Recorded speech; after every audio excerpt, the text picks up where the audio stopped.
I have 8 arrest warrants. If you take all of those cases and the maximum jail sentence of each one, it's almost 100 years. Hello and welcome to the GZERO World Podcast. Here you'll find extended versions of the interviews from my show on public television. I'm Ian Bremmer, and today we're looking at a legal battle over press freedom happening more than 8,000 miles away from here in Manila, and why it has implications for free speech and journalism all across the globe. My guest is Maria Ressa. She's founder of an online news organization that has drawn the ire of Philippines President Rodrigo Duterte, putting her in grave danger.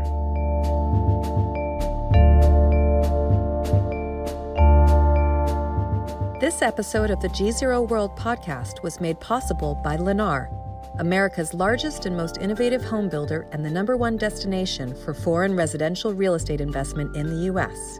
Learn more at www.lennargzero.com. That's LENNARGZERO.com.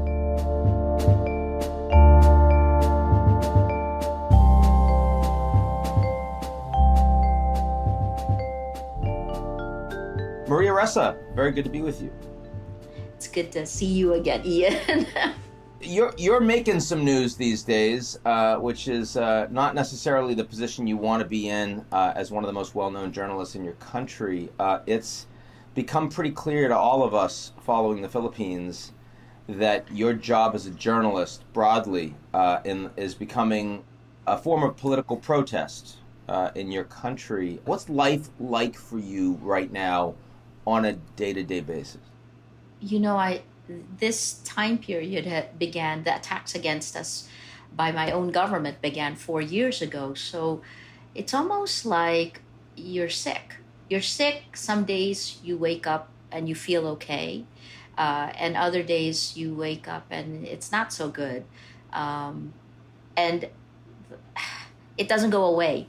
Right? It doesn't go away. So this is a marathon, and I feel like I would like to just do the stories, even the way other journalists introduce me now, the critic of President Duterte. Those things made me uncomfortable because I didn't set out to be a critic. I set out to be exactly what I am, which is a journalist. But as time went on, the impunity in the drug war, the impunity that we looked at in the propaganda war, and then obviously the government not wanting us to do these stories, the weaponization of social media, followed by the weaponization of the law against us. And then when I was arrested, all of a sudden, I was unshackled. We were seeing things firsthand. I don't have to ask the person being arrested whether you're innocent or guilty or look for documents. I was being arrested and I knew I wasn't guilty. So that was really a transformation for me when I realized that I will speak. And I will speak because it's my rights that are getting violated. And I see the blatant abuse of power and its impact on press freedom. So what role do you play both for yourself as well as for society in the Philippines now that's very different than what you would do if you were a journalist? That's a tough question to answer, Ian. But I guess I will say that if it was only for myself, I could be quiet. But I feel like this is this moment where I'm now a senior journalist. Next year will be my 35th year as a journalist. I head a news group.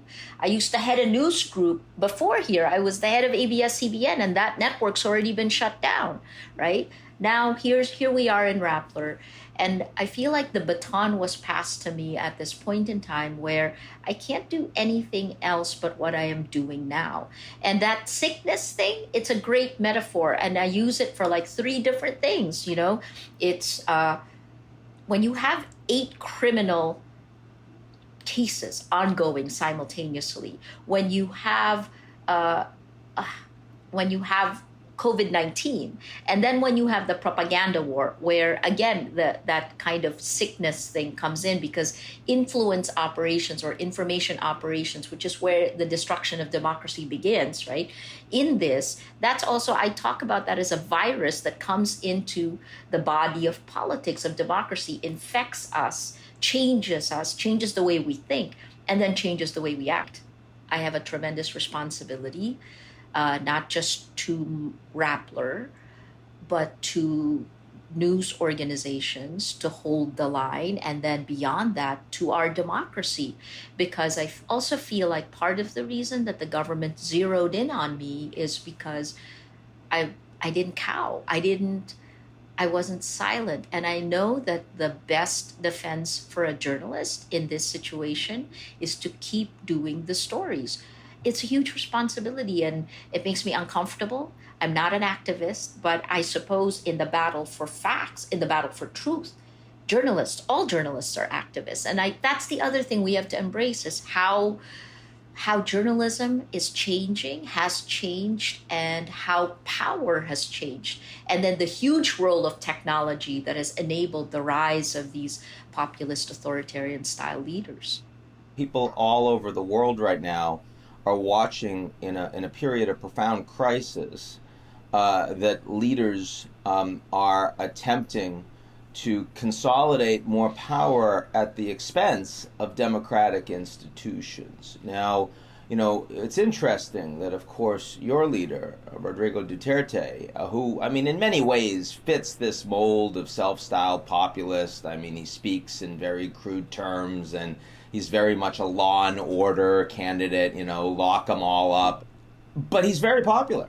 Right, and he remains very popular, and he has actually been fairly successful economically. He's not seen as enormously personally corrupt. He hasn't had the kind of problems that Bolsonaro in Brazil or Trump in the United States have had. And so, given that most of the people watching this right now will not know a lot about the Philippines, I think it'd be interesting to hear your view, and if you can, I know that you're in the middle of this fight, so, it's very personal for you, but I'd love to hear some of why you think he's done so well, why he's been so successful as leader of your country. I think there are lots of similarities with the United States in the sense that there was a perfect storm that came in.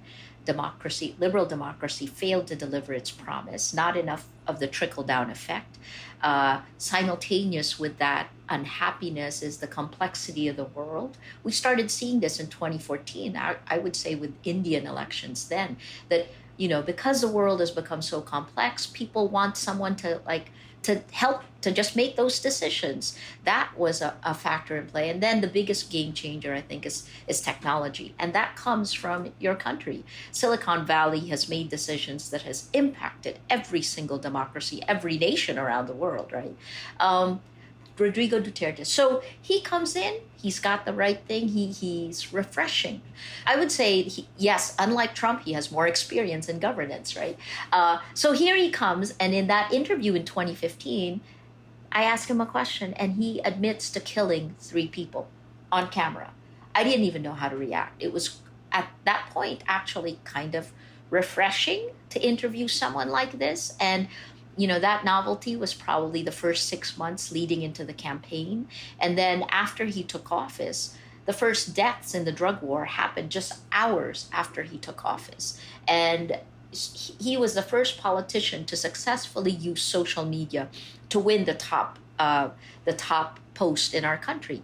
But just hours after, social media was weaponized. And that's when you talk about, I think, 2 things. When you talk about popularity, in our country, I would suggest that his popularity is buoyed by the propaganda machine on Facebook. And this is part of the reason we're frenemies. I've been after them. We're one of the fact-checking partners of Facebook in this country, one of the 2 Filipinos. There's a third, AFP. But, I've been after them to clean this up, because this is a behavioral modification system. That's actually what's been happening there.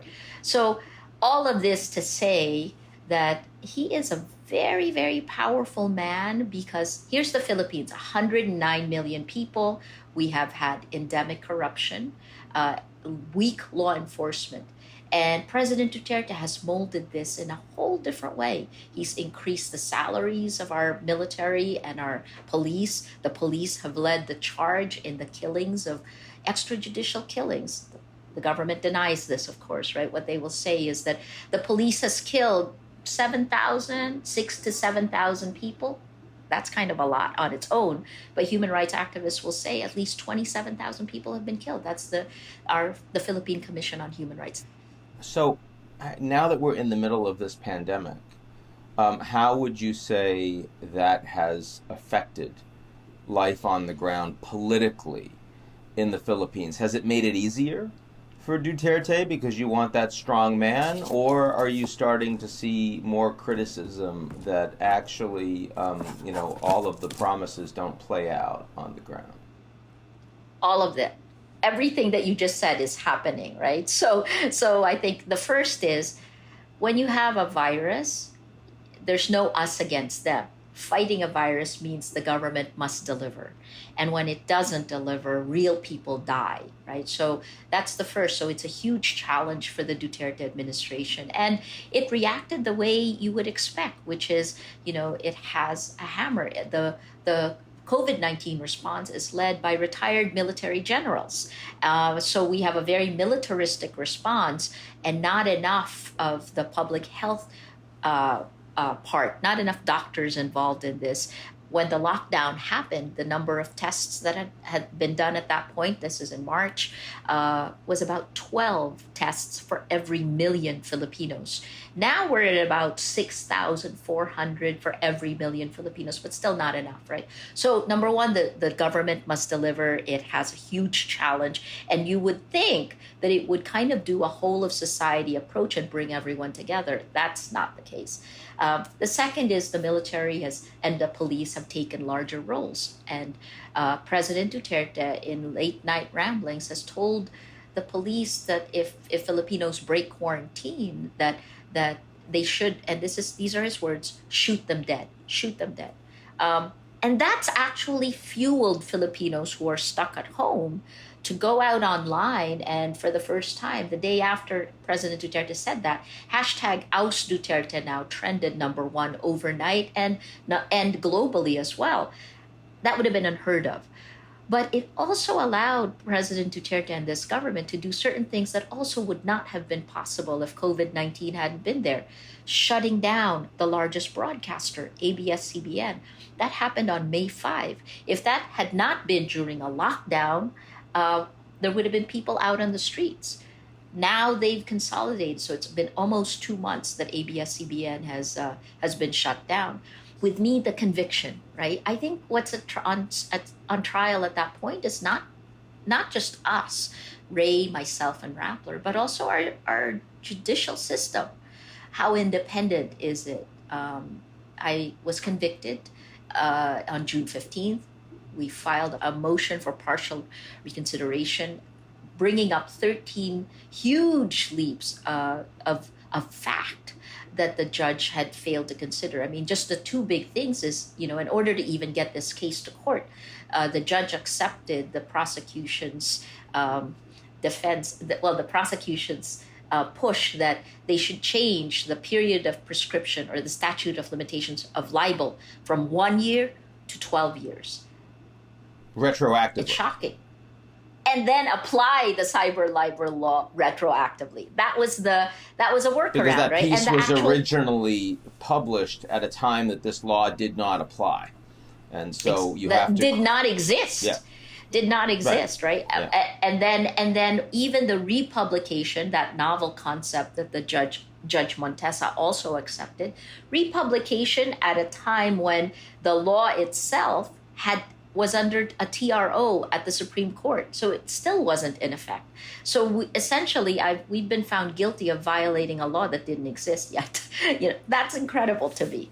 And there are a lot of ways I can go here. I mean, one is the fact that right now you face a jail term. And what if I do you feel hopeful given every tool that's being used? I mean, right now, are you basically throwing yourself on the mercy of, I hope these judges are actually, despite the fact that they're not showing it so far in your case, I hope that ultimately they're going to rule properly? Or are you hoping that the Philippine people are going to become so loud, as they have with the Oust Duterte hashtag, that they can apply grassroots pressure that'll force Duterte to back down? Which of those two are you putting more hope in at this point? it's like the being sick part. Some days it's more of one and less of the other, and other days it's more, it shifts. Let me phrase it this way. I have 8 arrest warrants. I am out on bail for 8. In order to be able to leave to travel, I have to ask court permission, right? So I think about that all the time, and I had to grapple with going to jail. I mean, this particular cyber libel is 6 years, but if you take all of those cases and the maximum jail sentence of each one, it's almost 100 years. So last year I kind of, I had to be okay with it. I had to be okay with that possibility of going to jail. Otherwise, I couldn't fight back. And there are days when I feel like, there's no way here, there's no way here. But because the environment that we live in, and I say this is true about the Duterte administration, it's managing on the 3 C's: corrupt, coerce, co-opt. And if you're neither of those, then you become a cautionary tale. I'm the cautionary tale for journalists. Are you surprised that they haven't actually just shut Rappo down? I ask that all the time. So let's put it this way. It seems important to President Duterte to have the veneer of rule of law. And all of the attacks against its perceived critics have been led by the Office of the Solicitor General, right? It's been a law. I call it, the law has been bent to the point that it's broken. So that's been important. Look, in some days I wake up and I think, why don't we just declare that we're a dictatorship? Then it makes it easier. Then we don't have to pretend the Philippine Constitution, which is patterned after the U.S. with our Bill of Rights, patterned after the U.S. Then we don't have to pretend that these rights are there for every Filipino. But, as long as we have them, I have no choice but to take the position I've taken. And I just draw a deep breath, and keep going. Now, you said recently, I'm going to read a quote to you. I can't remember a day when I didn't pick up my phone and get inundated with hate. Anyone on social media feels a little bit of that, but I suspect that almost no one watching is experiencing what you're experiencing. Talk a little bit about that. Have you been doxxed? Are you worried about personal security, folks knowing exactly where you live, or is it really just as long as I don't look at my phone, that I can kind of put this away for a period of time? How much is that? No, unfortunately, the online violence is real. It started in 2016, and it started with the threats. Then I became every animal you can think of, and then it just got really. It used gender, my facial features, my skin color. It's horrid in that sense. And let's look at the narratives, right? So this is a battle of narratives, like a good influence operations. And again, I talked about the influence operations. You say a lie 1,000,000 times, it becomes a fact. You change the way people think, what they believe, and how they act. So social media is a behavioral modification system. The message seeded in 2016 was, Maria Ressa is not a journalist. She's a criminal. And it was the first time you read it, it's like, doesn't matter because it's so ridiculous. She's obviously not a criminal. Look at her track record. Track record doesn't matter anymore in the age of social media. But repeated 1,000,000 times, followed in 2017 by the same words coming out of government officials and President Duterte himself saying that. And then in 2018, the 11 cases and investigations. In 2019, the arrest warrants. And then in 2020, a conviction. So what's real and what's not? Criminal, journalist, or criminal, right? That is how we change reality. That is how death by 1,000 cuts happens of our democracy. That is how President Duterte is the best leader the Philippines has ever had. It's buoyed by this propaganda machine. The kinds of threats that we have, and this is, I think, where Facebook falters dismally. It has a very narrow description in its content moderation system of hate speech, right? And it doesn't give any protections. I think It doesn't give any protections to journalists. In fact, it strips away the protections that the Constitution gives us to challenge great power, and then just randomly says that, well, you're a public figure, so just report it. When you have 90 hate messages per hour, you don't have enough hours in the day. And why should it be on the user to actually fix the system that others have created and are making money from, right? So this is huge. And I think it's not just the Philippines. These cheap armies on social media have rolled democracy back all around the world. And the first studies came out in 2017. That was Freedom House. They said in at least 27 or 28 countries around the world, this is happening. A year later, Oxford University's Computational Propaganda Research Project almost doubled that number. And then in 2019, that number was more than 70 countries around the world, including the United States. Let's look at the United States. That's a perfect example, right, of something that was seeded in 2016 and then erupts in 2020. The Mueller report.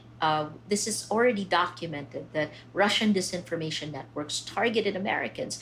And one of the fissure lines of society that was pounded on both sides split wide open. It is race and identity. Black Lives Matter was targeted in 2016. And here we go, right? So again, this stuff that happens on social media, it erupts in the real world. Most people watching the show might not be aware that the most popular Black Lives Matter site in 2016 on Facebook was actually a Russian site, had about 500,000 followers. But you are, on the one hand, as you said, you're a frenemy of Facebook because you're also participating with Facebook to help document the challenges in the Philippines. What's the response been that you've gotten from Facebook execs?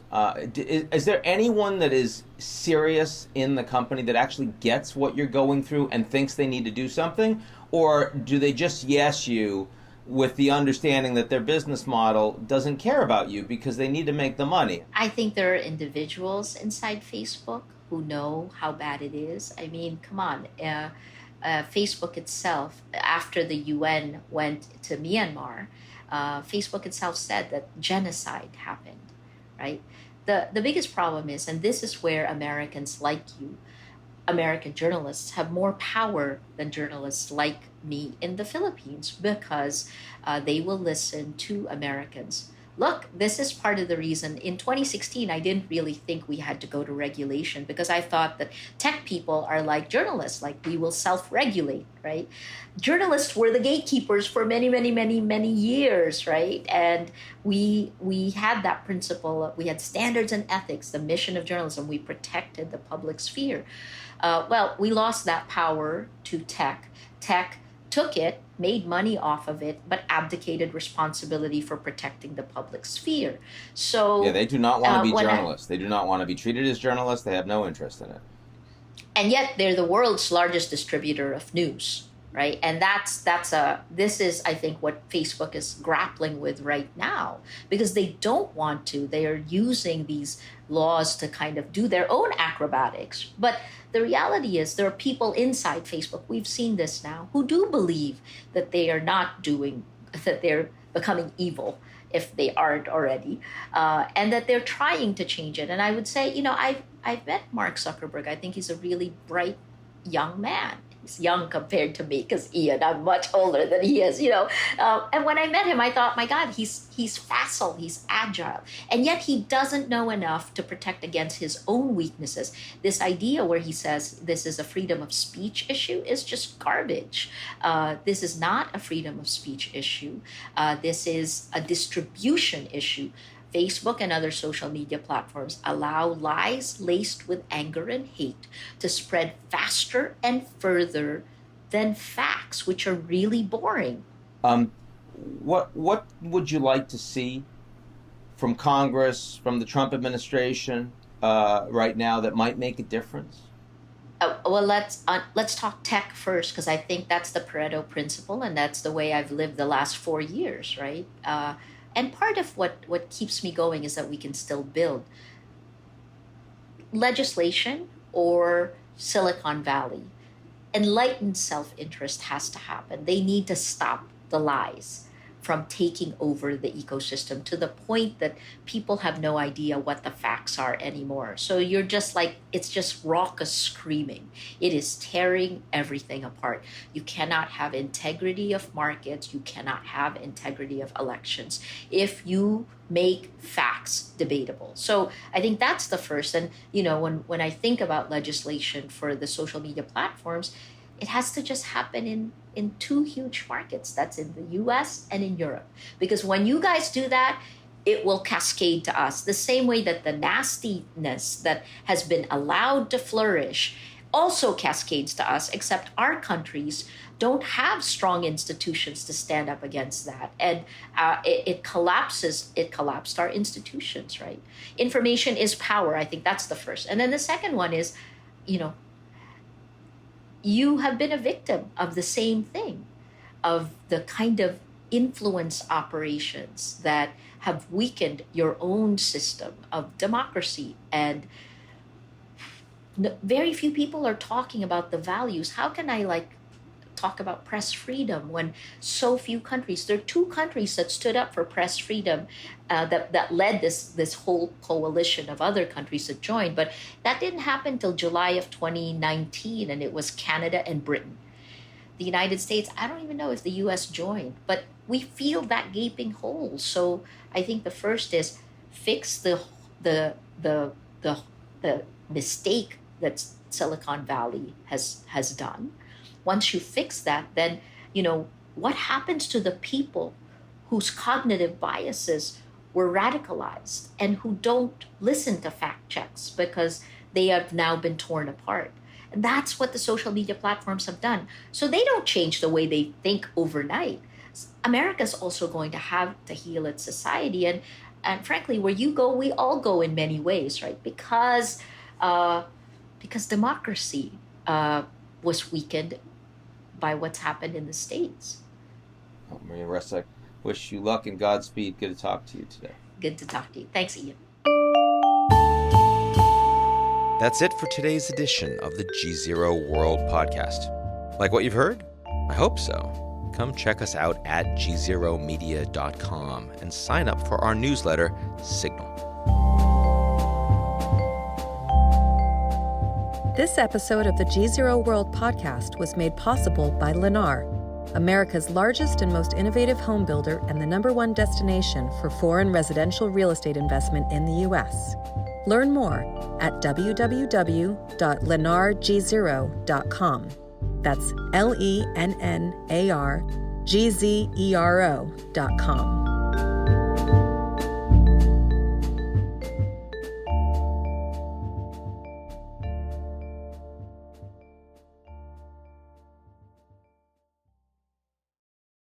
You're listening to the GZERO World with Ian Bremmer podcast, your weekly geopolitical deep dive into the world's biggest news stories, featuring in-depth conversations with global leaders and newsmakers.